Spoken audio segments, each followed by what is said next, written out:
Are we started? Yep, we're on. Okay. Good morning, good morning.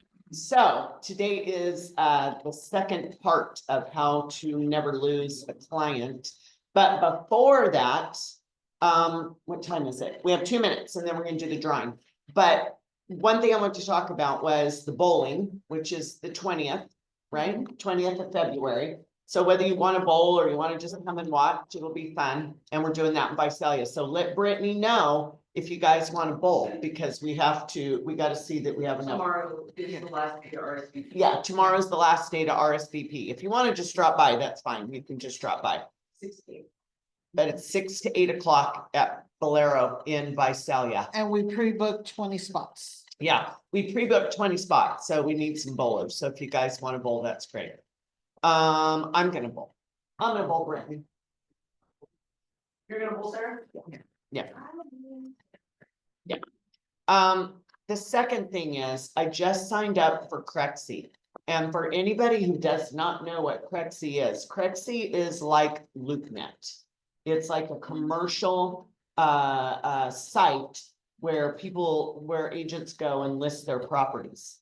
Okay, so it's commercial, it's residential income, it's ag, it's anything other than typical residential.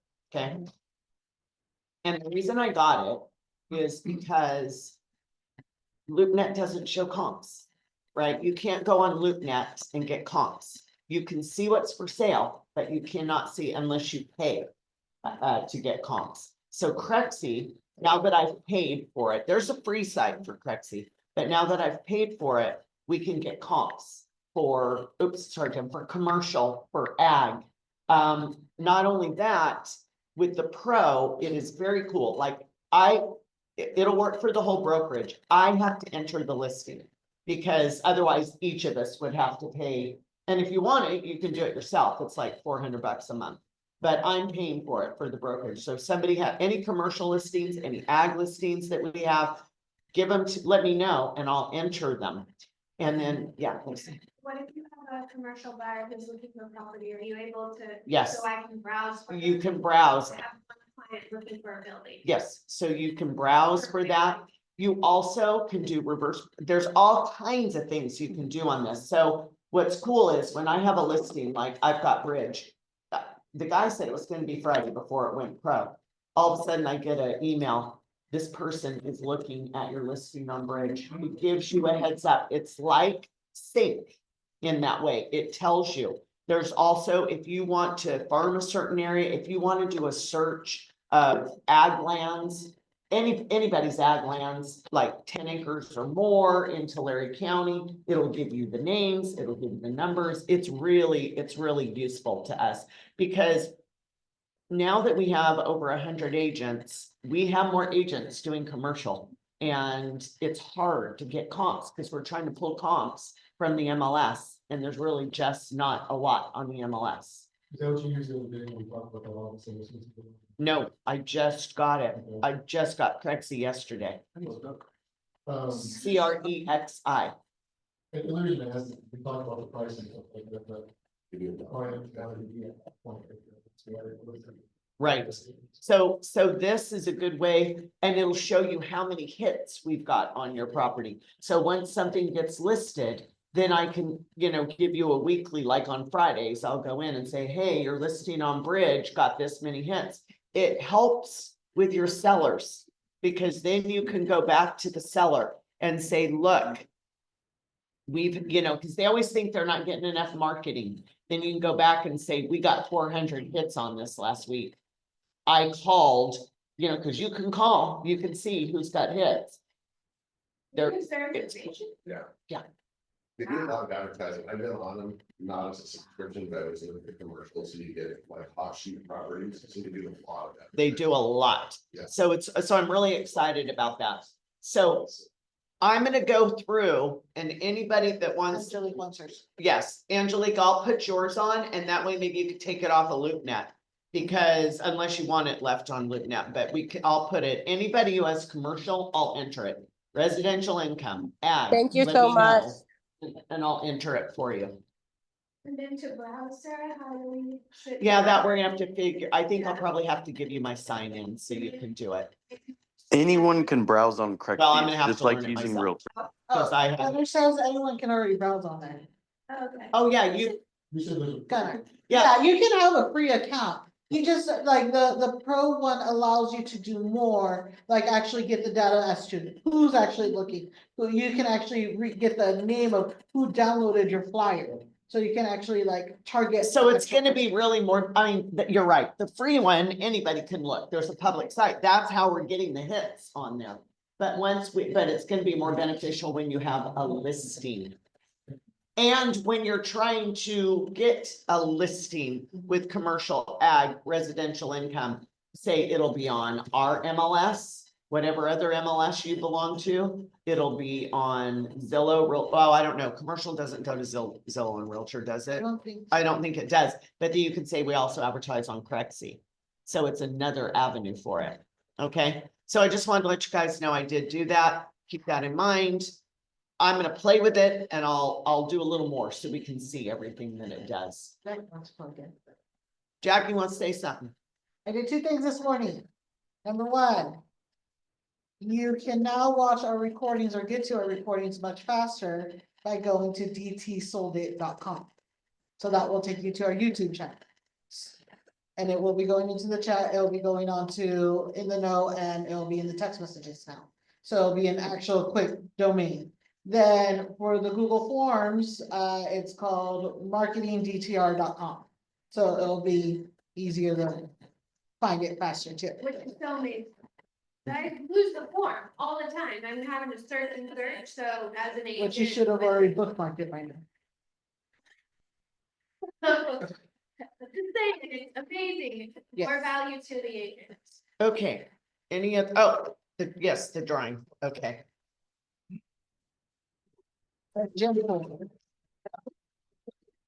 But if you pull your name, it doesn't count. I'm shutting my eyes.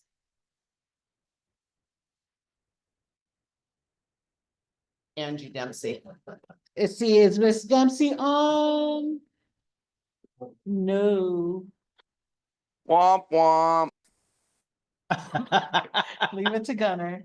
Thanks, Gunner. Yeah, we should have that noise sound like. It's We should, MLS meeting. yeah, MLS committee. So we should have had that noise that Rai did at the events, that wah wah, every time or some weird thing, or I don't know what it was. Anyway, okay, so next week it's gonna be $160. Okay. So let's get started.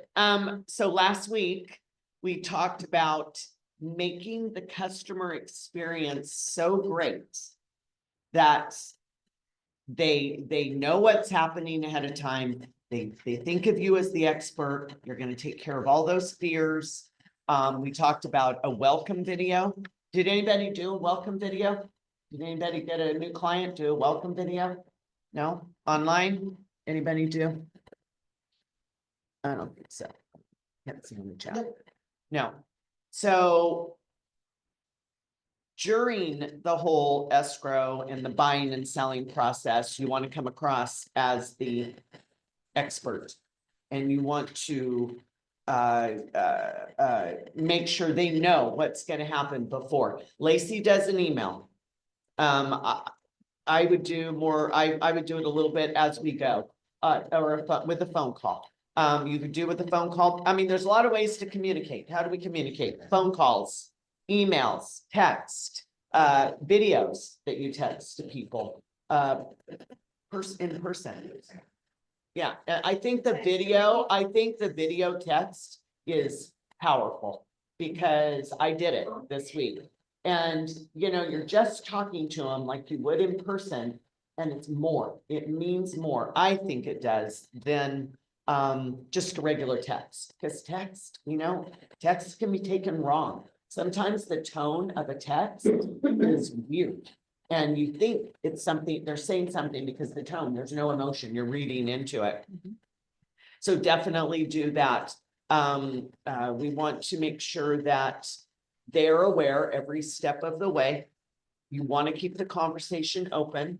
We want to make sure that they are expressing any kinds of doubts or fears, because that's when they get buyer's remorse, right? And they want to start backpedaling, and you want to make sure you're engaged, so don't step away from them.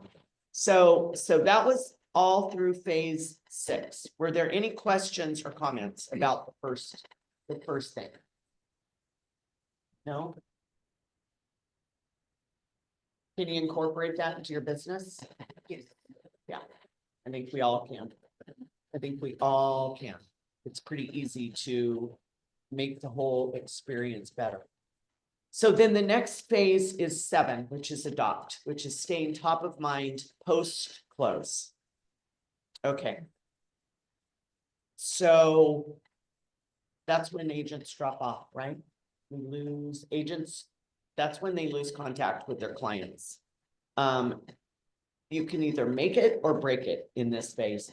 So you're either going to strengthen the relationship or you're just going to let it go. Because, so what I did was, I have this new little couple, they were first time home buyers. So I kind of used them as a guinea pig for this, for me. So of course, they, and a closing gift is important. But I think the experience is more important than the closing gift. I truly do. I mean, I don't always give some big lavish closing gift to my clients. I don't. Sometimes if they're buyers, I'll buy them a home warranty. If they're sellers, sometimes I've paid for something. I mean, and I make them aware, I'm subtly, right? If it's a buyer, I'll say at the end, now don't forget, I bought that 1-year home warranty for you, and explain to them how the home warranty works again, right?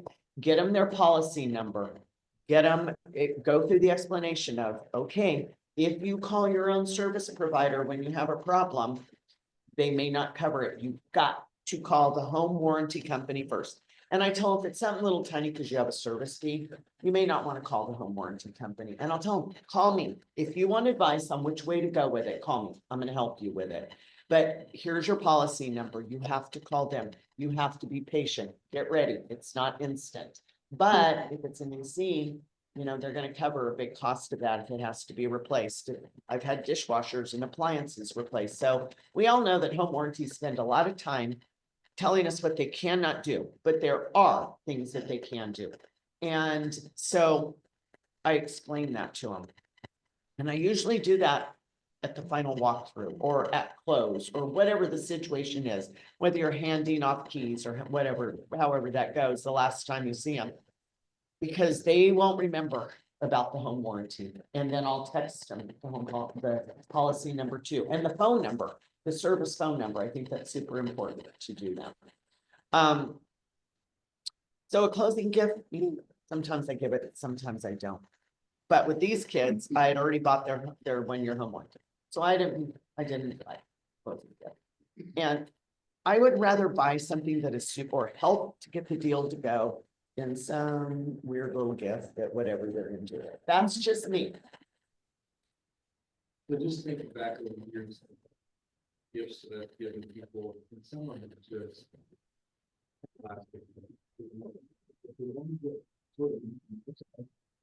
Yep. Finding out when's your move-in date. Right.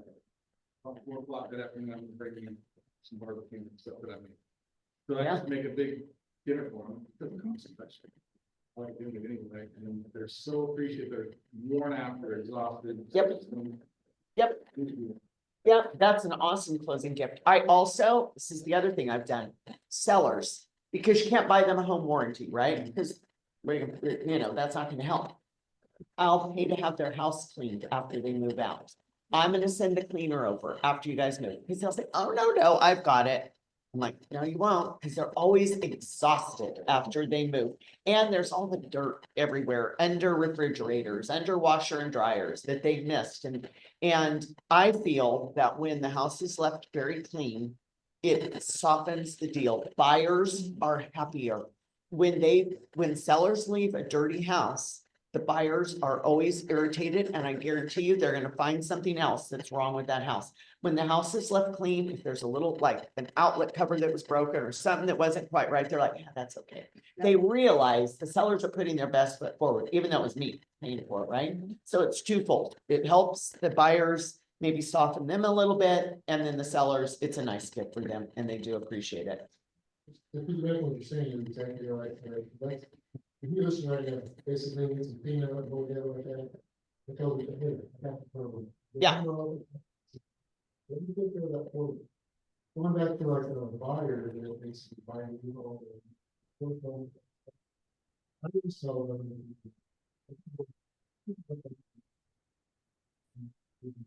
Yeah, But, okay, look, just think of it, so you don't. right, Right. Things like that, you know, other people, too, don't do it. right, You know, different things that you may not like it, but elements, you trust that you want to say to you. that's right. That's right.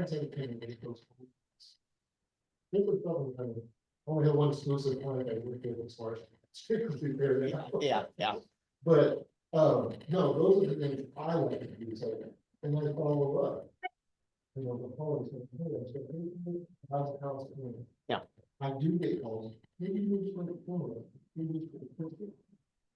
Those are connections you get, you want to, you do. Right. Right. Right. That's what I like. right. So Freddie does a lot of contacting them. If you need referrals for any kind of services, any of the trades, let me know.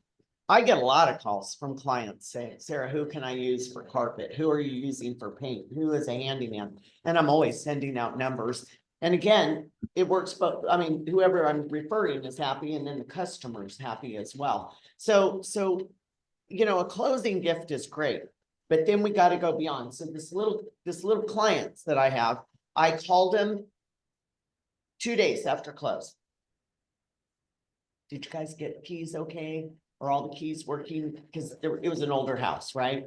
You know, did you get all the utilities on? Are you having problems with anything at all? No. How about the remotes? Are they working? Yes, everything's great. Okay, awesome. Then I called him in a week. How's everything going? Oh, it's going good. Any guys having any issues? No, not yet. We're just working on, we're gonna start scraping the popcorn ceilings. Okay.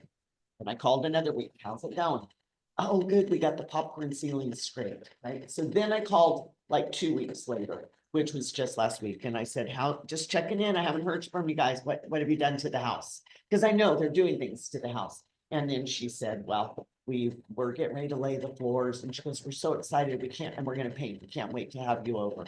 You see how the relationship is kind of there. So I think you've got to continue, and you've got to be strategic and calendared with what you're doing. Like 2 days after, 1 week after, 2 weeks after, maybe 30 days, and then go from there 60, 90 days. I think agents sometimes with difficult clients don't want to.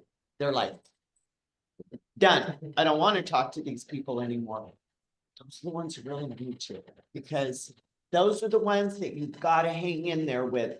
And if there is a problem, do not back away. Stay engaged with these people. Do not back away, because that's the worst thing. Oh yeah, Sarah sold us a house and there's a problem with the leach line, and Sarah's just, I can't go to, she's checked out now. You don't want that. If there's a problem, Sarah's still engaged. Yeah, it was a problem, but Sarah helped us through it. It doesn't mean Sarah's going to pay for the problem, but we can, we know as agents, things go wrong after close. They always do. That's the whole one thing. Sometimes we have to be a little person. Right, If they're not getting with their satisfaction, because one time.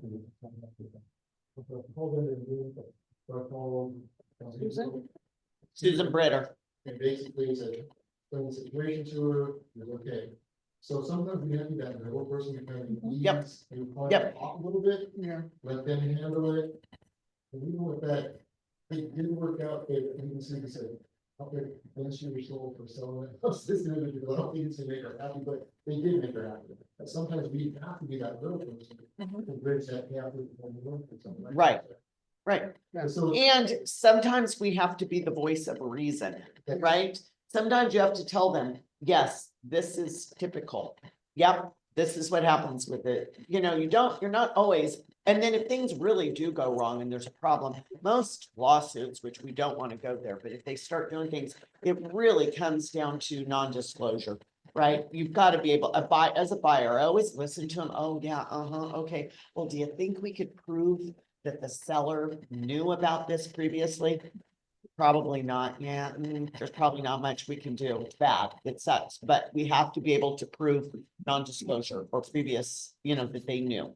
So that's super important. So I would definitely schedule your texts, your calls. What else are you gonna do? You're gonna put them in sync, right? You should already have them in sync, but if you don't, you better put them in. You're gonna put them in Home Pulse, because now they own a home. So put them in the Home Pulse, so they're getting that automated value every month.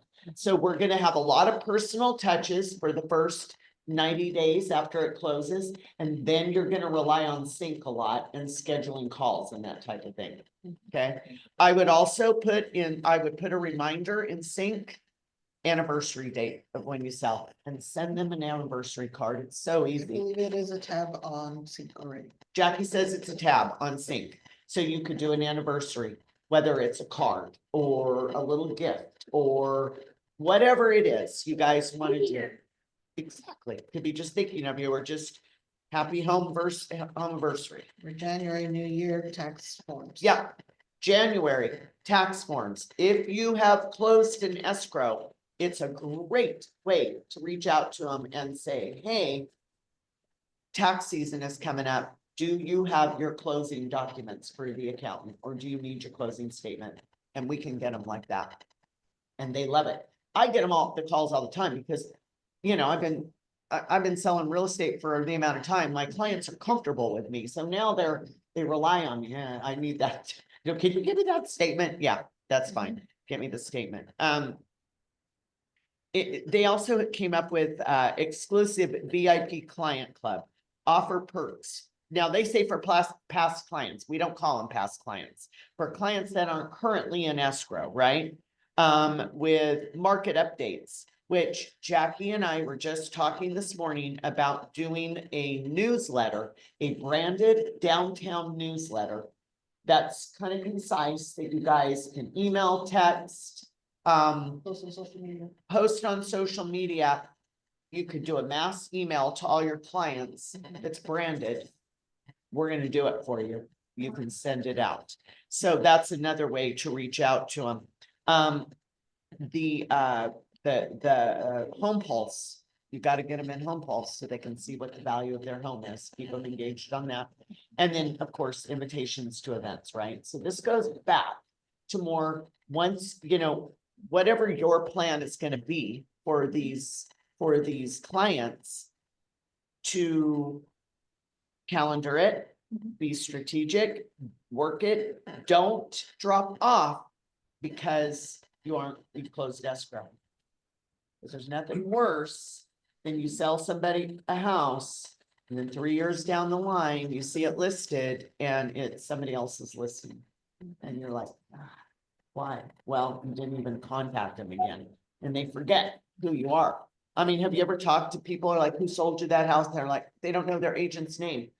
If you don't know your agent's name, the agent is either they have dementia or the agent's doing a crummy job. Right? I mean, that's what it comes down to. And then phase 8 is advocate. So turn them into raving fans. Okay. And this goes for referrals, right? So people love to refer. They absolutely love to refer. They want to be the hero. I love it when my clients call me, and Freddie does too. And hey, do you have a guy to cut a tree? I need a tree trimmer. Oh yeah, my guy, here's my guy, right? We love doing that. Well, our clients love referring us to other people. Oh, Sarah did such a good job. Call Sarah, here's her number. right? So you've got to make those referrals happen. You've got to create a referral program. You've also got to ask for referrals. Ask for referrals. Like maybe after that 90 days that you've been checking in, maybe after, you've got to give, ask. You can't ask. They're not gonna like it. But if you get to that 90-day, what if you sent out a little note or a video or any, anything and just said, hey, once again, I want to thank you for trusting me with your real estate, whatever business. And don't forget, if you know anybody who wants to buy or sell, I'd love to help them as well. Put it out there. It's okay. Just don't do it as soon as you first meet people. Like, oh, you want to look at this house? Great. You know anybody else? Like, it's too salesy, right? But if you do it like 3 months down the road after it's closed, or 6 months, I mean, not 6 months, or 60 days, 90 days, whatever works for you, but reach out to them. It could be a note. It could be a handwritten note. Thanks again. I just want to thank you again. Put some business cards in there. Whatever it is, somehow you want to work every client as much as you can, right? Well, going back to the several levels of communication, the way Yep. he taught us how you structure that, asking for a referral, you ask based off who they are, like get them to relate. So a first-time home buyer, like your friends are first-time home buyers, like people that are in your same world stage in life are gonna be, you're gonna have someone at a similar stage too. And that's how he was structuring the asking for a referral. Right. Testimonials. Mhm. And we're creating a graphic for templates for testimonials. So when you get them, you'll give them to the girls. They're gonna make a testimonial for you guys to post on social media.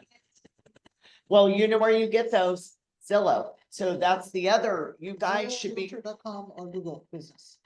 asking for, So like all my App City leads, I'm like, leave me a what is Review. it, review on Realtor. Mhm. Everyone does. Now, whether you've activated or not, that's on you, whether you follow the steps when you join downtown. right, It was on week 3. It was on week 3. week 3. Okay, so Jackie knows. So there, either you should be putting this stuff in Zillow, or maybe your TC will put all this and ask for reviews. But somehow there should be some sort of a process asking for reviews, because then what can we do with reviews? You can brag about it in Sync. You could do a mass email to all your clients, look at this great review I got, right? You could put it on social media. Best place is gonna be social media, right? That Yes. when we're trying to acquire them, but yeah. They're working on the graphic. for it. Yeah, so if you already have a testimonial, submit your request on the marketing remarks. And then if Romy doesn't already have a template, it'll help moderator to get one done already. So that way, because the key is that then if you put it in the marketing remarks, mind you, not only do we make the graphic for you, we post it on ours, then you can also post it on your stuff. So that it's not just you bragging about you, it's downtown bragging about our people based off of what the client had to say. Right, and So it's like simulation of multiple. it's Yes. always more powerful, I think, when a client is bragging about you. Mhm. It's more powerful. Here's the script for, it said, I love working with you. If you know anyone looking to buy or sell, I'd love to help them, just like I helped you. Feel free to pass along my info. If you get a referral, you better be on it. And when I get a referral, I call the person that they give me the info for. Then I call the person who gave me the referral. I just say, I just want to let you know, thank you so much for the referral. I called Mike. I'm gonna do a good job for you. I'm gonna make sure that, I make you proud, or, that I appreciate it. Like I appreciate your trust in me, whatever it is. But you better acknowledge it, like be on it, acknowledge it, be on it, acknowledge it. And through that, you don't want to give too much information away to whoever referred you. But I don't think it hurts a couple of weeks down the line, go, oh, I'm enjoying so much working with blah, blah, blah. We're out looking at properties. You don't have to give them a blow by blow, because some people may not want that. It's private, right? But it doesn't hurt to reach back out to the referral. And again, let them know what is going on, person who referred. do not be discouraged, because the referral you receive from them, basically, you don't get that referral, because what they're doing is that seller is shopping around. That's happening, and I thought, but I did contact the referral, I said, hey, thanks for the referral, we didn't meet, gave him a price, he didn't like my advice. He said, so he goes, no, don't worry about it, and 2 days later, when I went him again, he said, I think you got the goal on that one, because I went with. When we talked about it, Yeah. they started to. Well, I know it's almost down to the point where the recommendation. They were sure started. Yeah. So, but again, do not be discouraged or upset about it. It's actually bringing fruits, and thank you so much. Yeah, even if it doesn't turn into something, acknowledge it. So I acknowledge it, and then if I close a deal that was referral, I make sure the best closing gift I give is to the person who referred them. Okay, so I think that kind of gives us a good overview, right, of what we should be doing. It's super important that we don't just close deals, right? It's about relationships. And if you want repeat business, you better build those relationships, because there's too many agents and they're right in front of people. If, you've got to have some sort of a relationship. Even then, sometimes it goes bad. It does. I mean, I've had relationships with people and all of a sudden they use somebody else and hurt your feelings, right? Your feelings are hurt. But if you do everything that you can, make the experience wonderful, communicate, over communicate. It's okay to, say, now you remember what's going to happen next week, right? It's okay to do that. You'll know your clients. It depends what they are. If they're like a D, they probably don't, they're just like, just get to it, sir, get to it. I don't want all this, but over communicate. And then when you close, that's when it's really clutch time, I think. So it's super important to give them a good experience, and then equally good experience afterwards. Are you having any problems? Okay, so I think we did the next steps guide that you can give, and you can tweak this any way you want. And we did this on separate pieces of paper. It could be condensed. This doesn't have to be like this, but so for buyers, it says your next steps. So you've secured a buyer. It says step 1, get pre-approved if you haven't already. And it's giving you, like, if you haven't secured financing, I'll connect you with a trusted lender. I think that we will talk these things more. I don't think you'd be reading this to a buyer, right? I don't think you'd be reading this, but it gives them an idea of what is going to happen. Personally, this reads a little more like a buyer consultation for me, which it could be. I would make it more of a bullet point, like of what's going to happen. The home search begins, right? Then you talk about showings and finding the one. Submitting an offer and negotiation. So this is where I think it starts getting crucial. Submitting an offer and negotiation. That's when you got to explain to them about contingencies. You've got to talk to them about what the home inspection looks like. You've got to talk to them about a request for repairs. Step 5 is inspections and appraisal. You're gonna explain to them what the inspections are, what the appraisal, who does the appraisal, what the appraisal does, right? And what happens with that, and that they can call things on the appraisal as well. This is a little brief. I think this one I'm gonna do another one. This doesn't bring into enough. This talks about loan approval and then closing days. This is a very, very loose calendar of what is going to happen. I think we need something, and I'm going to create something that has more details in it about talking about contingencies, removing contingencies, inspection, all that kind of stuff. The timelines a little bit more. You don't want to overwhelm them, but you want them to understand a little bit more in depth than this is. But this might be great for a buyer's consultation, right? To give them a brief overview. Or you could actually have this on your computer, and if you just started, talking to a buyer, hey, let me send out, a buyer's guide. So you got to get an idea of what's going to happen. And then I would walk them through step by step, each thing that's gonna happen and do that. Sellers is the same thing, your next steps. This is, preparing your home for sale, listing and marketing your home. I think that those are all good things. But I think we can go more into depth than this. Showings and open houses. You need to talk about when you're with a seller, what that's gonna look like. How do they want showings to go? Reviewing offers, negotiations.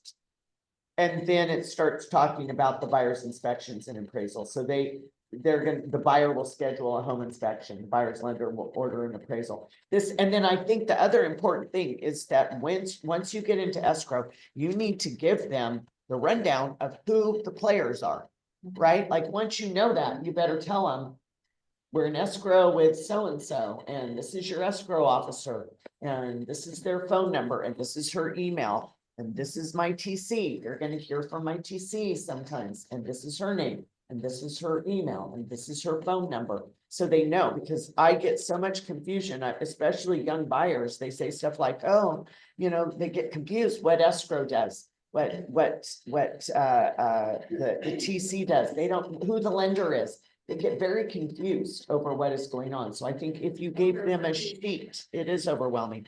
If you gave them a sheet, they would feel prepared. If they, Video. right, I would give them actually something in writing, so they have it, and they have numbers and they have emails. That way, if they get an email for somebody and they're like, who is this? They can go to their little sheet and go, oh, that's the TC, or that's the escrow assistant, or that's the lender. So it gives them, you have to dumb it down for clients. For sellers, reference sheet every time. I will, yeah. Yeah, yeah, so they know. I mean, otherwise sellers have no idea what's going on, especially if they're the first time. I mean, they're like, what's happening? Yeah, I had a mistake where, I guess I wasn't clear enough because we accepted an offer and we were in inspections. And so then I was like, so now we'll know how solid these buyers are. And then my clients are like, so are we in escrow? It's like, yeah, we've been in escrow for 3 weeks, 2 Yeah. weeks. So it's like, they, even though this gentleman has purchased 4 homes, this is his first one he's selling. It was like, I was like, oh, I feel like I dropped the ball, like not being as clear. So we can assume it's not common sense for them. Right, and a lot of them have not been sellers, like, they're only buyers, and some of them may already know, but what does it hurt to give them the rundown of what's gonna happen? And who everybody is, because they may forget, they may not know. And I don't think it's a bad thing and it could go with your listing presentation, if you want to do that. It could go with your listing presentation. So last time we talked about a listing presentation. And I keep thinking that one method that might be effective is if I were to say, Jackie, I'm gonna call you back when you and your husband are home. It's 6 o'clock tonight, because I want to show you just a couple of things. I'm gonna send you an email, and then they pull up that guy, husband and wife are sitting there on speakerphone. Let's just go through this page by page.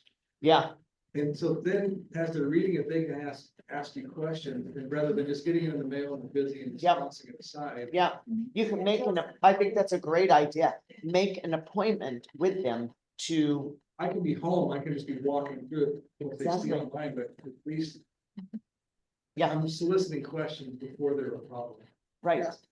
Do you understand that part? Do you guys have any questions? Because people have pointed who does what, sellers, there was stuff like, oh, no, I already have an appraisal. And the other thing that does, and which is another question I want to talk to you about today, is it gives you a time to say, and at this point, the pest inspection is going to happen. I want to let you know that normally buyers or sellers are paying $100. I'm going to have to pay that for you. Yeah, Mhm. yeah, So you're pointing out, and by the way, we're just like I paid for the photography, I just want to point out. So at the end, they know the things that you done, paid for, and they feel better about what's happening. right, exactly. But another question to you is, you seem to be paying for a lot of stuff. Can you break down all the stuff that you pay for in a deal? Are you paying for pest? Are you paying for this? Home inspection now, are you paying for home warranty, are you paying? I'm not gonna pay for a home warrant, well. Because this is all starting, right? So my plan, it depends what it is, you know. But on my high-end stuff, oh yeah, I'm paying for a home inspection and I'll get a pest inspection as well. And because that's So, for my seller. Prior to that, you should also already pay for the seller home warranty. So that way, if the Yes. inspection finds something, you can call the seller warranty to What pay is that them. run? I. Oh, it's cheap. A couple dollars per day, but. No, it's not even dollars per day, it's less. Dude, which one you? Really? Oh, I think it is maybe a dollar or It's like- 25 a day, yeah. And it is very, very helpful. So I had a case with my brother's house. My brother always had bad juju. Something always went wrong while we were in Esther. And something did. And so I had seller coverage on his every time. We had heater went out during the inspection. We caught it then. So we got it fixed and serviced through there. Right before closing, the week before closing, the garage door opener went out. So I was able to tell the buyer, hey, it went out. It's already getting covered. They're actually replacing the whole garage door opener thing. But it's gonna be scheduled with them, and so they were okay with it because it was getting taken care of. So I understand high-end homes, Mhm. it makes sense just to pay for it all. You're selling the $325,000. I still pay for that. Which thing that you think? For my seller. Yeah. Pest and home inspection. If the buyer to me is.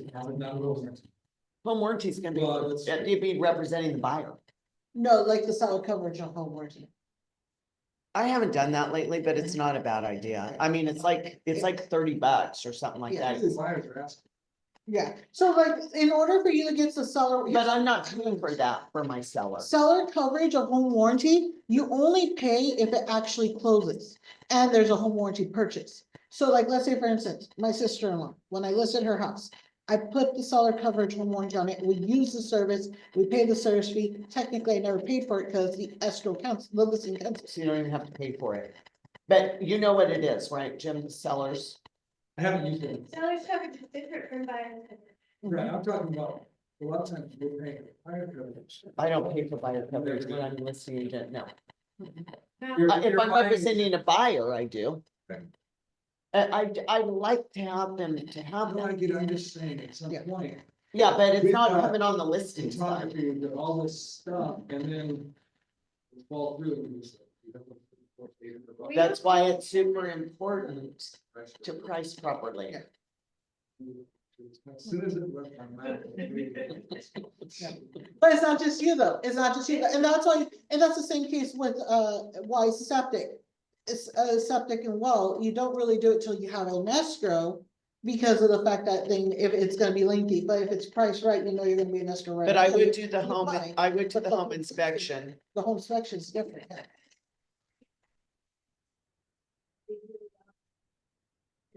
Prep my seller, hey, you can reimburse me during escrow, let's get the septic pump, it's gonna. I wouldn't do that. But once again, if I it's would not not do that priced before. right. Cause then you can fall. into- That's $2,000 we're talking about. Those That are can lead into some other things that. I would not do a well or a septic until it's an escrow. until it's in escrow. And then I would have the seller pay for that. I would not do that. Well, they pay back in it.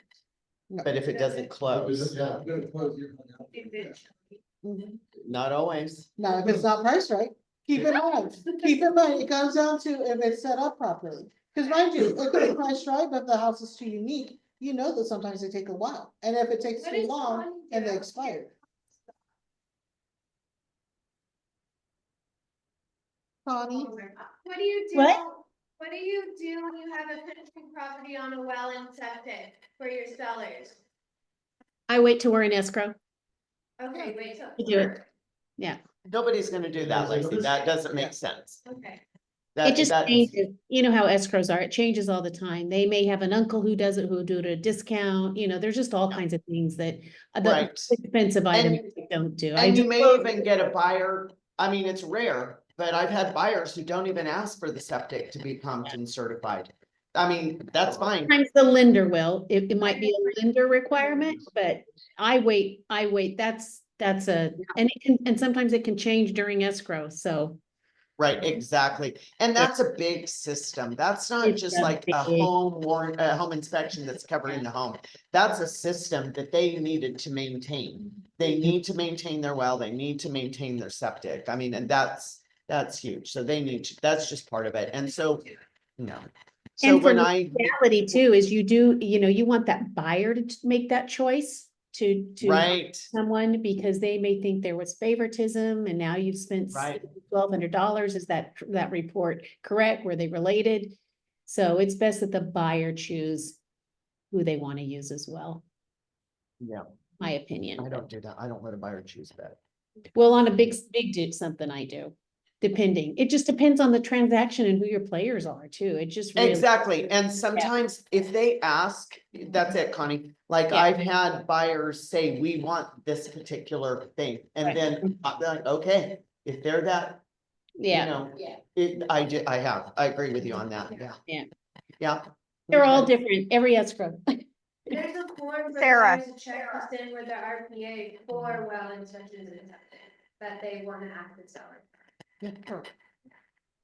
Yep. Is there somebody else? I thought it was on. Maybe not. No, it was me, Cindy. Oh, It's Cindy. Can you hear me?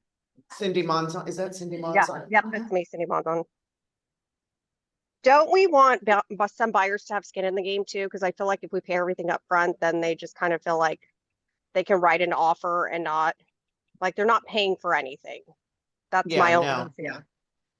I agree, Yeah, absolutely. Well, in cases, they still have the fee of the deposit. The conclusion of the story of having a piece of property and you're representing the seller is to not upfront do well or septic No. inspection, to leave it on the buyers when you're in escrow. They're gonna ask for it. That's for it. Right. It's I just want to, I'm just like. Yeah, they're gonna ask for it. You just negotiate it. There's very few sellers out there that are gonna say, I'm gonna take care of the home inspection, because that's what I like to do. He takes the ball that, I'm gonna take care of everything, so there's no question where those are very. Well, I'm gonna start. Sellers if you do something. I'm gonna start paying for home inspection so we can see, and so the seller sees what's on there, just makes negotiating easier. Now, if a buyer wants to use that home inspection, that's fine. If they wanna do their own, that's fine. They're all calling the same stuff. It's very rare that you see anything. And what that's gonna do, and also for a seller, if they're like, yeah, I don't know, and a buyer does their own home inspection and it's showing the same things, it's just gonna confirm. You're gonna get this every deal we're in, right? You're gonna get the same thing over and over and over again.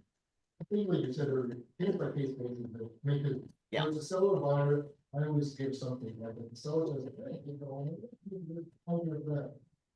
Okay, well, the buyer's like, well, I'm gonna have a price, and I really, you know, they're at a limit, but then it's going about. But if I do a lot up front, I'm not gonna cover stuff in escrow. You know, I mean, it kind of goes both, there's limits. I'm not just gonna keep doling money out to get a deal to go. So, yeah, I mean, it's. it's not a big deal. To me, I mean, I should say. Yeah. Yeah.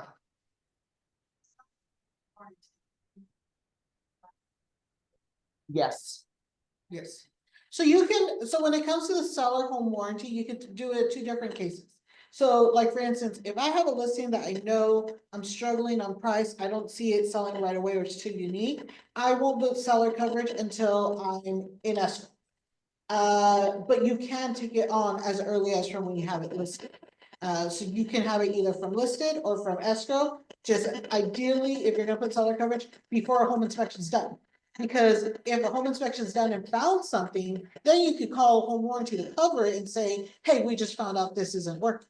And so then, but if you wait until put seller coverage after home warranty, the home inspection's done, and you wanna say, hey, they found out the heater's not working, I wanna use seller coverage, it doesn't work. It also helps the buyer, because if you have seller's coverage and then the buyer, they want them to use that same company. Mhm. And then we get them a home warranty, or the buyer gets a home warranty. And then they have something go wrong, they don't fight it as much because they know it wasn't a pre-existing condition. They won't fight it. So it's a good thing to do. And it's just one thing that a lot of agents aren't doing for their sellers, that agents don't know about it. They just don't use it. So What's the average cost? $1.25 a day, something like that. Yeah. It might be $1.50. Yeah, I think the last one, because I had started it so early, I think I paid $35. Yeah, Yeah, it's I always pay the cheap. difference. It's cheap. Yeah, But that's, Yeah, yeah. it's, when sellers look at this, people think it's so much good. It's the one that's. Yeah. when- And more often than not, I paid for it and it not use it, but I'll say every time with my brother's house, it always got used. So there are deals where it does get used and deals that it doesn't. I've had clients where I bought them their home warranty and never used. I have a client that we bought them their home warranty. Every time they see my mom, she raves how we saved her so much money because she used it for the home warranty. So she used it for her AC. So in reality, like that one time that it did get used, it got raved to more than one person. AC is the biggest one right there. Mhm. This is, you get lots of things in here. Yep.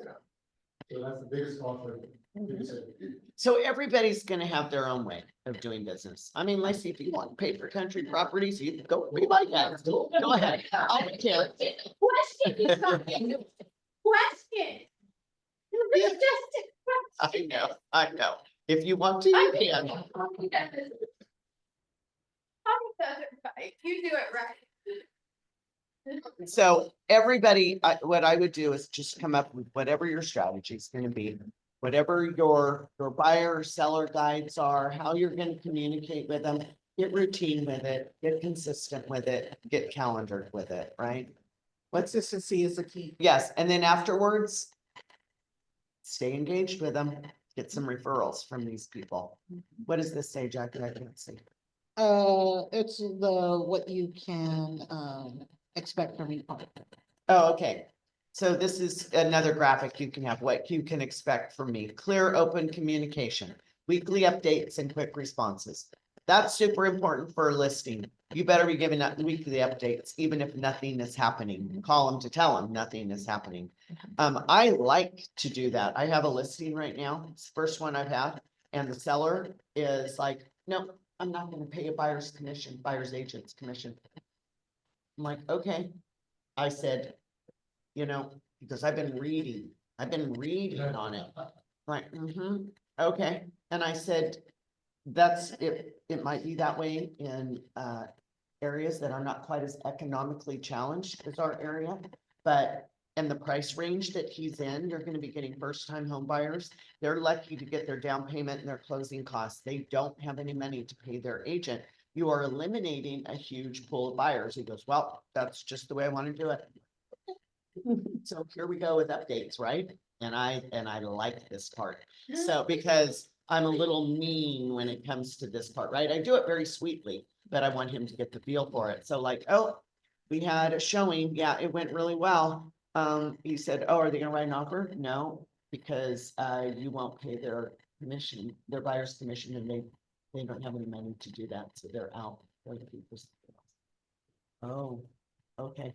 And the other thing he did to me was, which it just, he goes, yeah, he goes, I don't want any investors.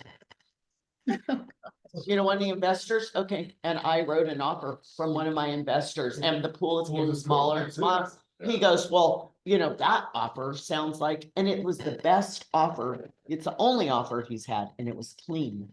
And he goes, that sounds like that's a real investor offer. I go, yeah, because he's an investor. That's what he's doing. He goes, well, we can't do that to those neighbors. And he said, and have, you know, renters there, we still have contact with them. And I'm thinking, and those neighbors would do it to you in a heartbeat if that was the best thing. But you can't argue. You've got to just let the evidence prove itself. And that's what's happening. Like he's, you know, oh, well, they didn't like this or they didn't like that. And I give the negative. And so I think it's starting to get a little bit clearer because, well, because, well, let's just hold on to that investor's offer, or maybe we'll respond to him. And that's what I said. Well, and I texted him, I said, well, I actually am showing him other things. And because he's not gonna wait forever for you. Right. Leave on the list and stay. Yep, and it's so that money that they could have paid for a commission. is he's lost that in purchase price. Yeah. It's a trade-off. Yeah. That's what's gonna happen, that he does, but this is the first one, so I'm maneuvering through this little experience. I promise you at the end, he will pay a buyer's agent's commission. I promise you, he will. That's what I told my, so I didn't say. Maybe that will use it.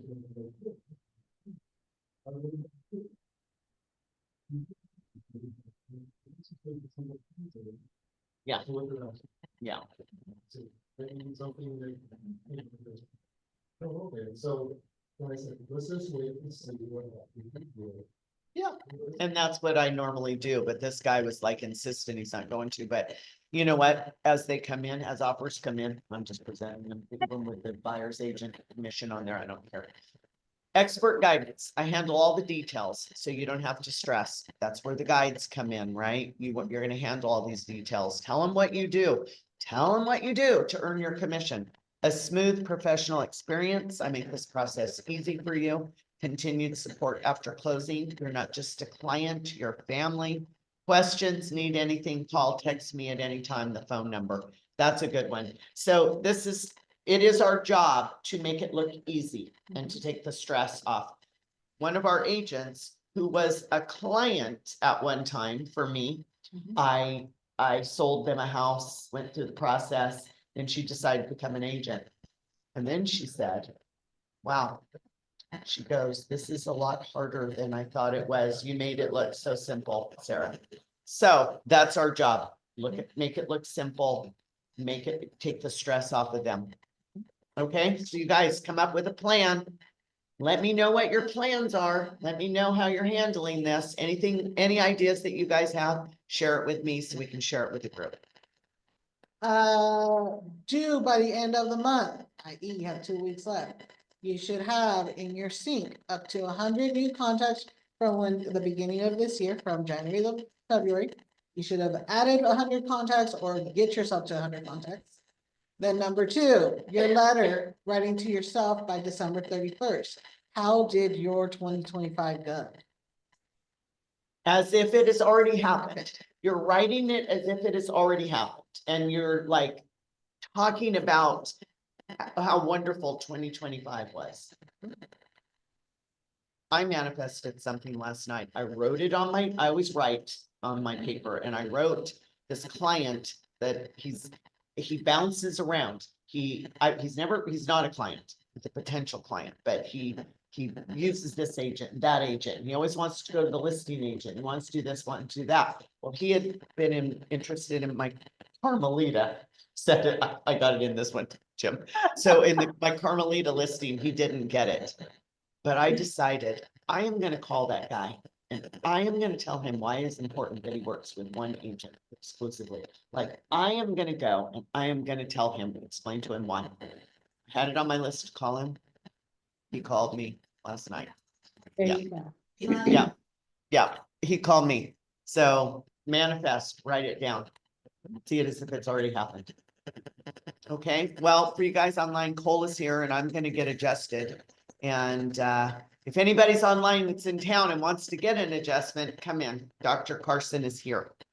Not Jim. He's not Dr. Carson. Oh, darn it. Deals off. And he will be here next week, right? Yeah, he'll be here next week, right, Cole? Yes, and Cole will be here next week too. So if any of you that are online would like to get a fabulous adjustment and soft tissue, what do we call that? Work. Come in. $40. Come in. Nice. All right, guys. Have a good one. Okay, ready. Jason's ready.